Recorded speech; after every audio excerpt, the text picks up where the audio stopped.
जय माता दी मित्रों। बड़ों को प्रणाम और छोटों को प्यार।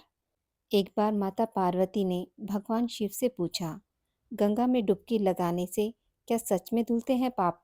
गंगा स्नान से पापों का नाश होना बतलाया गया है, परंतु नित्य गंगा स्नान करने वाले लोग भी पाप में प्रवृत्त होते देखे जाते हैं।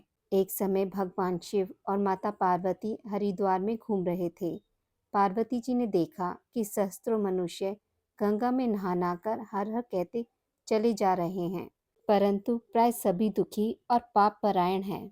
पार्वती जी ने बड़े आश्चर्य से शिव जी से पूछा कि हे देव, गंगा में इतनी बार स्नान करने पर भी इनके पाप और दुखों का नाश क्यों नहीं हुआ?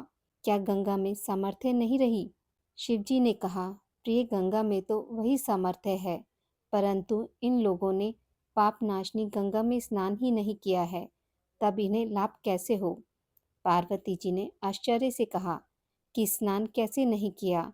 सभी तो नहा नहा कर आ रहे हैं, अभी तक इनके शरीर भी नहीं सूखे हैं। शिवजी ने कहा, ये केवल जल में डुबकी लगाकर आ रहे हैं, तुम्हें कल इसका रहस्य समझाऊंगा। दूसरे दिन बड़े जोर की बरसात होने लगी। गलियां कीचड़ से भर गई। एक चौड़े रास्ते में एक गहरा गड्ढा था। चारों ओर लपटीला कीचड़ भर रहा था। शिवजी ने लीला से ही वृद्ध रूप धारण कर लिया और दीन विवश की तरह गड्ढे में जाकर ऐसे पड़ गए जैसे कोई मनुष्य चलता चलता गड्ढे में गिर पड़ा हो और निकलने की चेष्टा करने पर भी ना निकल पा रहा हो। पार्वती जी को उन्होंने यह समझाकर गड्ढे के पास बैठा दिया कि देखो, तुम लोगों को सुना सुनाकर यूं पुकारती रहो कि मेरे वृद्ध पति अकस्मात गड्ढे में गिर पड़े हैं। कोई पुण्य आत्मा इन्हें निकालकर इनके प्राण बचाए और मुझ असहाय की सहायता करे। शिवजी ने यह और समझा दिया कि जब कोई गड्ढे में से मुझे निकालने को तैयार हो, तब इतना और कह देना, भाई, मेरे पति स्वार्थ निष्पाप हैं, इन्हें वही छुए जो स्वयं निष्पाप हो। यदि आप निष्पाप हैं तो इनके हाथ लगाइए, नहीं तो हाथ लगाते ही आप भी भस्म हो जाएंगे। पार्वती जी तथास्तु कहकर गड्ढे के किनारे बैठ गईं और आने जाने वालों को सुना सुनाकर शिवजी की सिखाई हुई बात कहने लगी। गंगा में नहाकर लोगों के दल आ रहे थे। सुंदर युवती को यूं बैठी देखकर कईयों के मन में पाप आया। कई लोग लज्जा से डरे तो कईयों को कुछ धर्म का भय हुआ। कई कानून से डरे।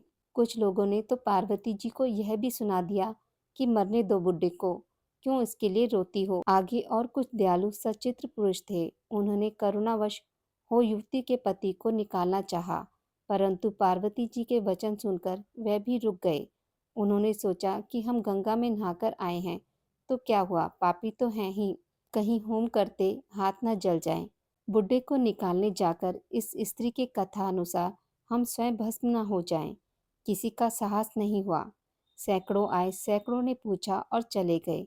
संध्या हो चली। शिवजी ने कहा, पार्वती, देखा आया कोई गंगा में नहाने वाला। थोड़ी देर बाद एक जवान हाथ में लोटा लिए हर हर करता हुआ निकला। पार्वती ने उसे भी वही बात कही। युवक का हृदय करुणा से भर आया। उसने शिवजी को निकालने की तैयारी की। पार्वती जी ने रोककर कहा कि भाई, यदि तुम स्वार्थ निष्पाप नहीं हो तो मेरे पति को छूते ही जल जाओगे।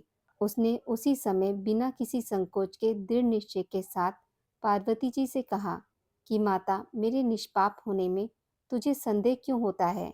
देखती नहीं, मैं अभी गंगा नहाकर आया हूँ। भला गंगा में गोता लगाने के बाद भी कभी पाप रहते हैं? तेरे पति को निकालता हूँ। युवक ने लपक कर बुड्ढे को ऊपर निकाल लिया। शिवजी पार्वती ने उसे अधिकारी समझकर अपना असली स्वरूप प्रकट कर उसे दर्शन देकर कृतार्थ किया। शिवजी ने पार्वती से कहा कि इतने लोगों में से इस एक ने ही गंगा स्नान किया है। इस दृष्टांत के अनुसार जो लोग बिना श्रद्धा और विश्वास के केवल दम भर के लिए गंगा स्नान करते हैं, उन्हें वास्तविक फल नहीं मिलता, परंतु इसका मतलब यह नहीं है कि गंगा स्नान व्यर्थ जाता है। विश्वास के साथ किए गए गंगा स्नान का मिलता है वास्तविक फल।